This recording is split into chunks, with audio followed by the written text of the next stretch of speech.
How about a big hand for Daniel Wilson? Thanks for the introduction. I'm Daniel Wilson. Today I'm going to be talking about writing for cinematic VR. I write a lot of science fiction in a lot of different mediums, and one of my recent projects has been to write a script for cinematic VR, kind of a movie shot in virtual reality.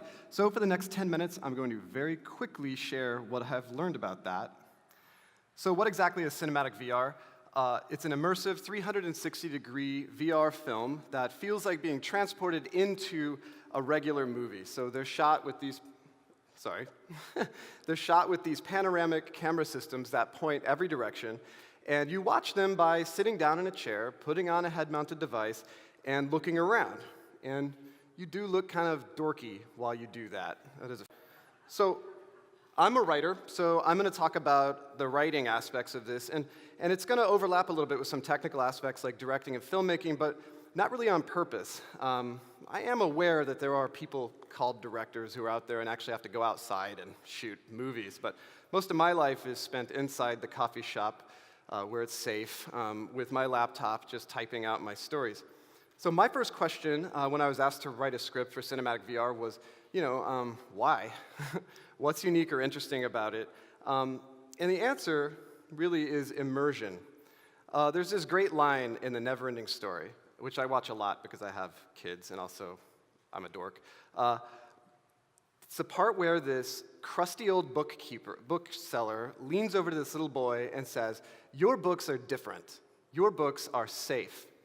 And that's the spirit of cinematic VR. It takes you off your couch and it puts you into the actual film. So you can't look away. There's no other audience members with you. You're there, right? If somebody kicks a chair at you during a fight, you'll flinch. Your body will physiologically react to the actors that are around you. So just by way of example, let's say that you were watching a cinematic VR version of Pulp Fiction, and you would feel as though you were sitting in the diner with Jules and Vincent talking about killing people in Royales with cheese and stuff like that. And then when Honey Bunny and Pumpkin jump in and starts jumping on tables and demanding money, they will be standing over you, shouting into your face, demanding your wallet. And that's what is so great about this. You are immersed. You can look anywhere you want, and you feel like you're really there. That's the beauty of it, is that our brains, our poor, stupid brains, can be fooled into anything. So when you're writing for cinematic VR, your audience is going to believe they're in the scene that you're setting up. So they'll think that they're a person standing there in the environment. So when you write these scenes, you've actually got to not only consider where you're putting your actors and the action and everything, but you've got to really think hard about where you're putting your viewer. So here's a scene from a movie called Invisible, directed by Doug Liman for Jaunt VR. And here he's put the camera flat on the ground, which is really disconcerting because if you're watching this, you feel like your body is buried under the cement and that your head is poking out. He's obviously done it on purpose here to make you feel grossed out. And then here's another scene from the same film where the camera is just placed in the air. And if you do this to your viewer, then they're going to feel like they're about to fall down. So it's important to remember that your viewer is actually in this environment. And what I do is I think of the viewer as a ghost, like a human-sized, invisible person that's there. And it's always in my mind while I'm writing. So another thing that's really important related to this is distance to the action matters a lot in the cinematic VR because proximity is going to help determine what people look at, but you also have no ability to zoom in and out or to frame the shot or move the camera. So if you want to do a close-up, then the actor has to physically walk up to the viewer and talk to them. And this is Charlie Day from Always Sunny in Philadelphia doing just that, exhorting you to stop watching this film before you get killed. So the closer they are, the more intimate that experience is going to be. And it really gives the actors a lot of power over the viewer because they can walk right up and get in your face. But when I say actor, what I actually mean in cinematic VR is every single person who appears in the scene. Because in VR, everybody is the lead actor. There's no such thing as an extra. So for example, to demonstrate that, let's say that you're in the room and two people get into a fight with each other, a big fist fight, like in this scene. Where do you look? Well, you don't actually look at the lead actors. you look at each other, you look around to see what everybody else is doing. This is a natural human inclination when you see something crazy like that, is to check the reactions of the people around you. So in this case, these three guys who are standing there watching this fight are not extras, they are the most important characters in this scene because their reaction, and whether it's convincing or not, is going to completely tell your viewer how they should be responding to this. So if they're not freaked out, maybe I'm not freaked out. If they're freaked out, though, maybe it's time for me to start freaking out. You know, people argue that the most powerful aspect of film is the director's ability to totally control the shot, control what the viewer sees. But when I think about that, I just realize I can always look away from the screen, I can check my watch, I can and do make wisecracks about the film to whoever's sitting next to me. My definition of total control of the shot is cinematic VR, because even though the viewer can look anywhere they want to, they can't look away. Which means that the entire scene is your shot. So there's nobody controlling where the audience is going to look. And people talk about this a lot like it's a really bad, scary thing. You know, oh, my audience member, how are they going to follow the story? They're not going to know where to look. I don't really get that because I don't know about you, but I am actually a very lazy person. And after about 5 minutes with this head-mounted device on me, I am not turning my head to look at anything unless there's a damn good reason. So if you want me to like look over my shoulder, there had better be a T-Rex back there chasing me or something good, because it's a matter of fact, your neck gets tired. And so this is the same story when the camera cuts to a new scene. You better put whatever I'm supposed to look at right in front of me, because I'm tired, I'm not looking around, I'm not craning my neck like you think I might be. In fact, there's about a 150-degree sweet spot where you've got a 90-degree field of vision, 30 degrees to either side, and when you're writing your scene, it's important that you make sure that everything's going to occur there so that you don't, well, not everything, but make sure that you don't wear out your viewer. I call this, whenever I'm thinking about writing, honoring the viewer's neck, which is not very creative, but that's what I got. You know, it means more control for the writer, it's a better experience for the viewer, and it's less work for chiropractors. So we honor the viewer's neck by taking it slow. People need a second to absorb each new environment that they get into, and you can't rush the pace of a VR story. You've got to put it on island time.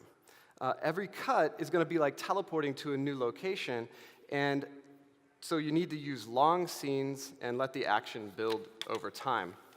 It's also important to remember the environment itself is going to be a character in this, so it's important to choose places that are really complex or interesting or beautiful, or have something going for them that will encourage a fair expenditure of neck energy.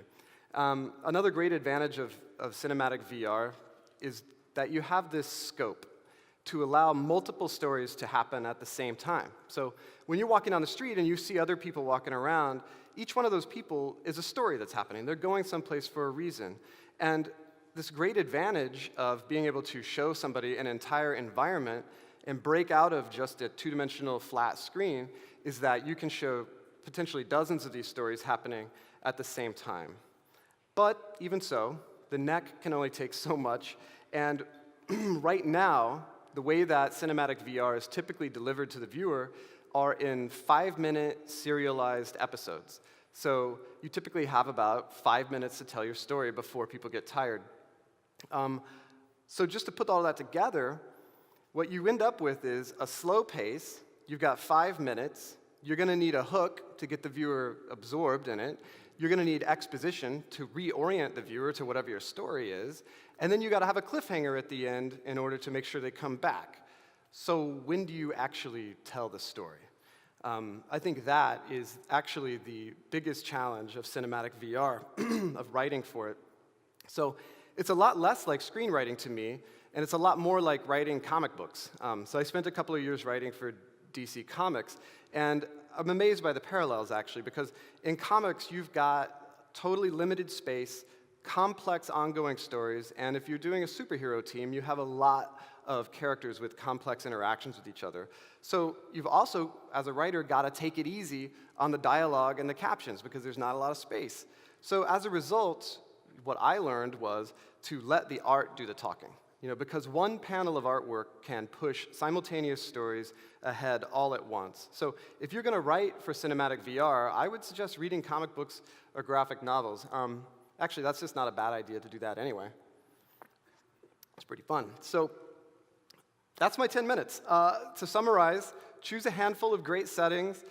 Think about where your viewers are going to be. Take it slow and let the story unfold in the details. And please always, respect the viewer's neck. That's important. In a nutshell, that's what I've learned about writing for cinematic VR. My last piece of advice would be to, of course, experiment. We have a really well-established vocabulary for film at this point, but this is a new medium, and it's going to require a new vocabulary. And that's going to mean taking risks, and pushing the limits of your audience, and yeah. Basically redefining what it means to write for cinematic VR. I'm really looking forward to seeing what we all come up with. Thank you.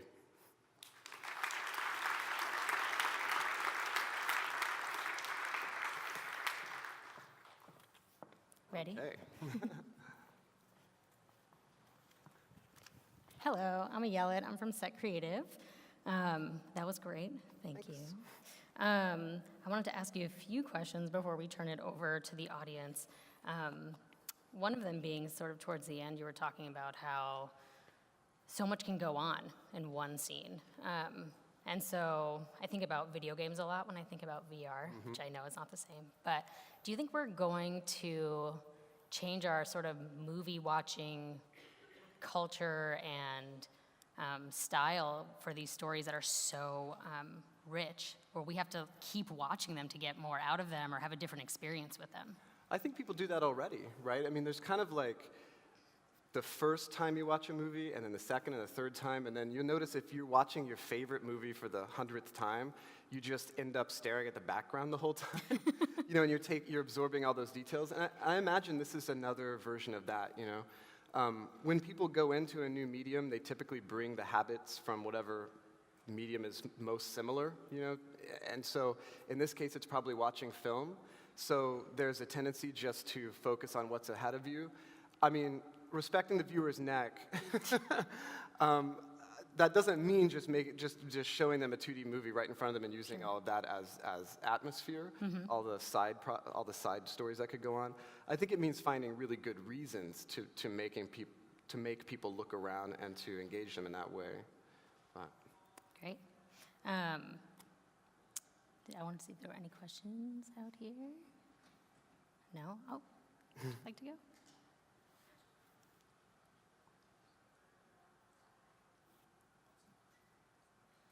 So kind of going off that question, the way we watch movies now obviously is sometimes with other people, and when you go into a movie theater, that's obviously a very different environment. How do you see VR kind of fitting in that realm of watching with other people?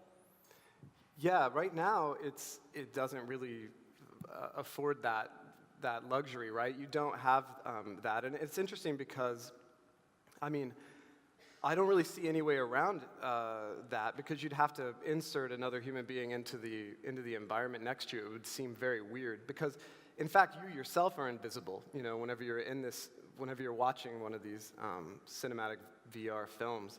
So, it may be just a quirk of the medium that you are truly in there with just you and the screen, and there are no distractions of other people. And depending on how often, your wife likes to look at her cell phone while you watch TV or movies, that, it could be a good thing or a bad thing. But I'm not sure that, imagining taking it and thinking really hard about finding some way to allow people to interact with each other during the films, during a VR film, I wonder if that's just basically trying to make a car, like putting a horse on the front of a car, like trying to make it into something that it isn't, just because you're more familiar with the previous incarnation of that medium. But not sure. We'll see how it evolves. Yeah. How similar is it right for VR and for 3D? And do you think both have a tendency to get too gimmicky? Yeah, I think a 3D movie is really just, I feel like I think that the people have decided that's a gimmick, right? I mean, like, nobody really has bought into it very much. I mean, I have to say, I feel like they're completely different. I feel like a 3D movie is sort of a version of film, and cinematic VR is something that's completely different. And honestly, cinematic VR is really hard to pull off because of all the technical aspects that are challenging. And I think people are really going to have to love it if it's going to ever be worthwhile to do. And right now we're in this experimental phase where a lot of technical aspects are getting easier and easier. And we've already seen that kind of maturation with filming 3D movies. Now they just do it as a matter of course while they're filming the regular 2D movie. So, you know, this is a completely different way to film a movie. So I really see it as like a majorly different. Yeah.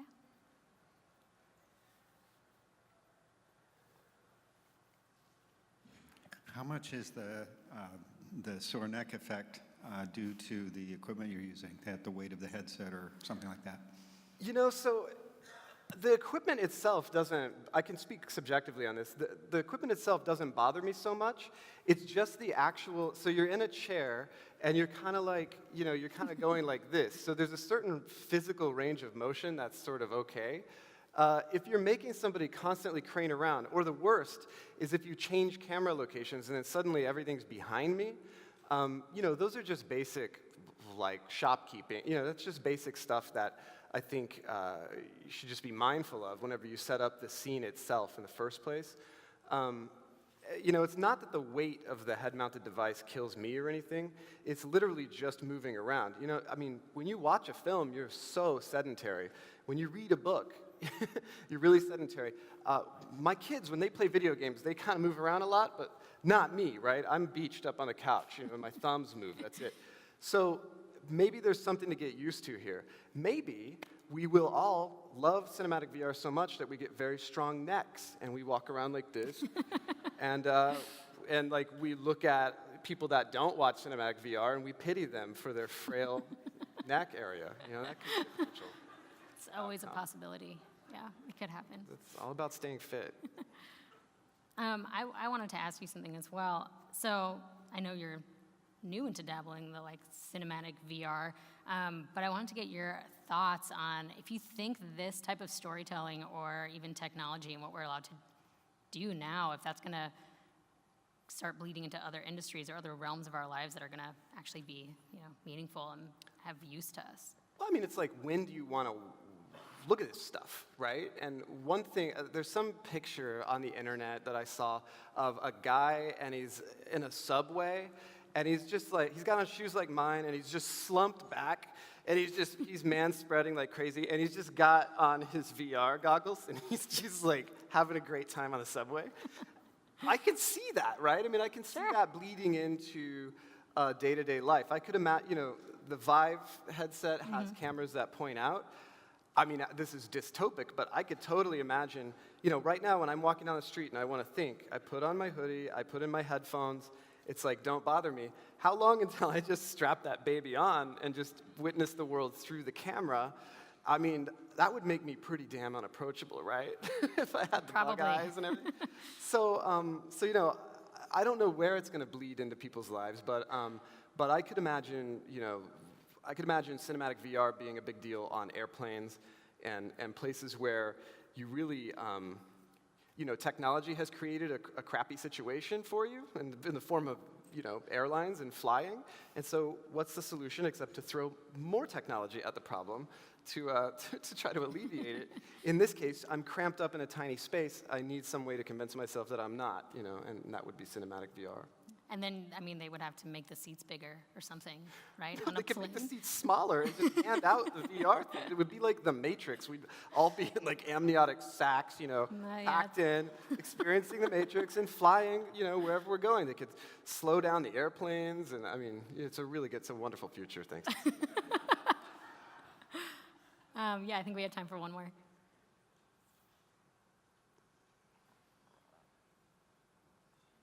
Yeah, I think it's great. I'm a longtime comic reader, and I really love the comics where like the action is portrayed in one continuous shot, like in a panel. And I would think like this would be kind of a similar application, where, you know, we have these immersive stories that are all in one shot. And like, could you talk about like, because I just came at the end, I was like, oh my God. Like, what, is anything being done to marry like the world of comics and immersive VR? Like, No, I haven't seen those two worlds collide directly.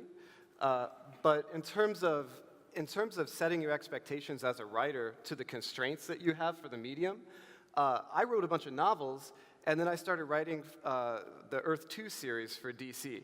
So Earth 2, so DC Comics, you know, with the title like Earth 2, not only is it a comic book with a whole bunch of characters that are all having their stories pushed at once, but they really love their artists there. So they say, Daniel, you got 20 pages, 4 of them need to be splash pages, and then we'll throw a double splash too. And I'm like, well, I mean, that's like 25% of all my real estate is now 5 images, right? And how do I actually further my story whenever I do that? And being able to operate in those constraints, especially with the big superhero stories, you see a lot of more indie type graphic novels where there's tons of writing, you know, and you just can't get away with that, you know, writing for DC mostly. So yeah, that's just a constraint that you have to deal with, and you have to deal with it in both mediums. So I was just saying that you can learn from it. Great. I think we might have time for one more, if there's one. Oh yeah, all the way in the back. Thanks. In terms of moving your neck 360 degrees and today's 3D films where the camera moves but you don't, do you think it's possible that there'll be something in between where maybe 180 degrees where you'll have the sense that you're actually there, but you can still have the artistic control of telling a story? Yeah, and I think that it's a natural subset of what exists right now. You know, so if you think about camera direction, it's an ongoing dialogue with the audience, right? As we learn what camera direction's doing and how they're telling the story, we get faster and faster as an audience, and the art of film changes, right, to accommodate that. We're like, nah, I don't need to see the guy walk into the room. I know we're in the room. Like, let's go, you know? Faster, faster, faster. And that same evolution, I think, is going to occur in cinematic VR, where people go, yeah, I understand that I can look behind me, you know, and maybe there would be a good reason to do that at some point, but, like, let's go. Let's tell the story, right? And so I could totally imagine that right now we're so excited by the possibility of, holy crap, we can have stuff happening all around you, right? And then eventually we realize how people really want to watch this, right? What the real constraints are of the world and of watching something and of necks. And so then eventually it evolves into a form where, yes, that's all there, but it's not necessarily, you know, it's not necessarily like the 3D, I'm going to poke you in the eye. It's something a little more subtle, you know, it's atmosphere and so on. So I think there will definitely be an evolution there. And it's a two-way street. You know, it's going to be an evolution between the audience and the filmmaker. Great. I think that's Thank it you, for guys. today. Yeah. Thank you so much. Thanks, Daniel.